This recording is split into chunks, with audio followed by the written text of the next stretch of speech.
마르코가 전한 거룩한 복음입니다. 그때 예수님께서 호숫가로 나가셨다. 군중이 모두 모여오자 예수님께서 그들을 가르치셨다.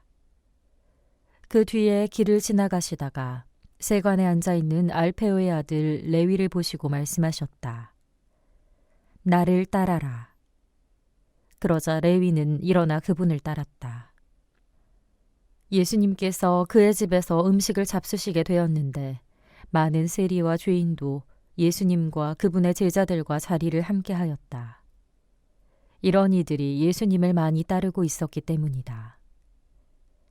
바리사이파 율법학자들은 예수님께서 죄인과 세리들과 함께 음식을 잡수시는 것을 보고 그분의 제자들에게 말하였다. 저 사람은 어째서 세리와 죄인들과 함께 음식을 먹는 것이요. 예수님께서 이 말을 들으시고 그들에게 말씀하셨다.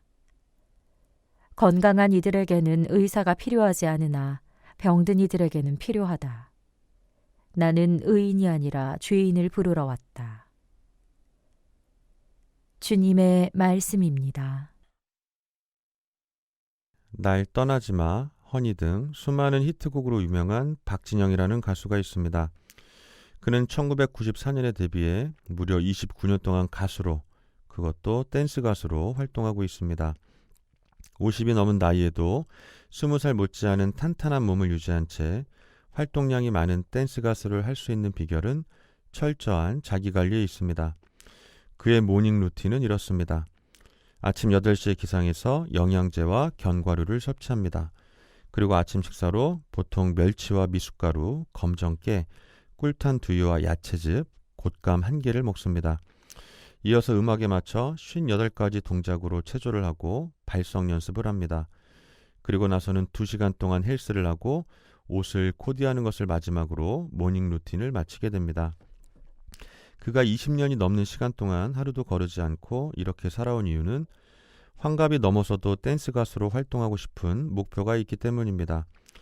힘들고 어려워도 이러한 자기관리를 소홀히 하지 않았기에 오늘날 나이를 잊게 하는 댄스 가수로 존재할 수 있었던 것입니다. 만약 유명해진 자신의 이름에만 기대고 살았다면 절대로 지금과 같을 수는 없었을 것입니다.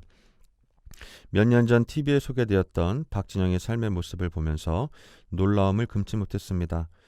저 사람은 나이가 들어서도 댄스 가수를 하기 위해 저런 노력을 하는데 나는 사제로서 앞으로도 사제로서 잘 살기 위해 어떤 노력을 기울이고 있는가?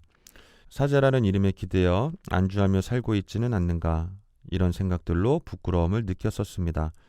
여러분은 어떠십니까? 오늘 복음 말씀에서 예수님께서는 레위를 부르시어 그의 집에서 많은 세리와 죄인들과 함께 음식을 나누십니다.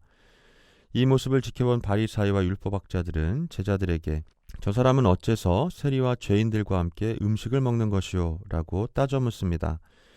사실 바리사이라는 이름 자체가 분리된이라는 의미를 지니고 있는데 바리사이나 율법학자들이나 하느님과 가까이 있는 의인들이라 자부하던 사람들이기에 죄인들과 어울리는 예수님의 모습이 탐탁지 않았던 것입니다.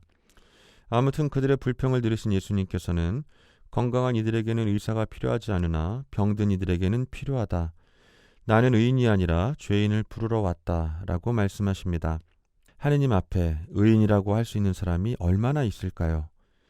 바리사이나 율법학자라는 그들의 신분이 그들의 의로움을 보증해 주는 것은 아닙니다. 이처럼 완전한 또는 완성된 신앙이라는 것은 없습니다. 우리 신앙은 여정입니다. 하느님을 향해 나아가는 길입니다. 그 완성은 하느님을 뵙는 그때에 비로소 이루어질 것입니다. 따라서 매일의 삶 속에서 우리는 끊임없이 하느님을 찾고 그분 말씀에 귀 기울이며 열심한 마음으로 한 걸음 한 걸음씩 하느님께로 나아가려고 노력해야 하는 것입니다. 그러기 위해서 우리도 신앙의 루틴으로 영적 자기관리를 했으면 좋겠습니다. 아침에 눈을 뜨면 제일 먼저 성경을 그으며 오늘도 새날 새빛을 주신 하느님께 감사를 드리는 겁니다. 그리고 하루 중에 그 누구도 침해할 수 없는 시간을 만들어 기도하는 시간을 가지는 겁니다. 성경을 읽으시든 묵주기도를 하시든 묵상을 하시든 어떤 것이라도 괜찮습니다. 5분이든 10분이든 기도하는 시간을 만들고 꾸준히 하는 게 중요합니다.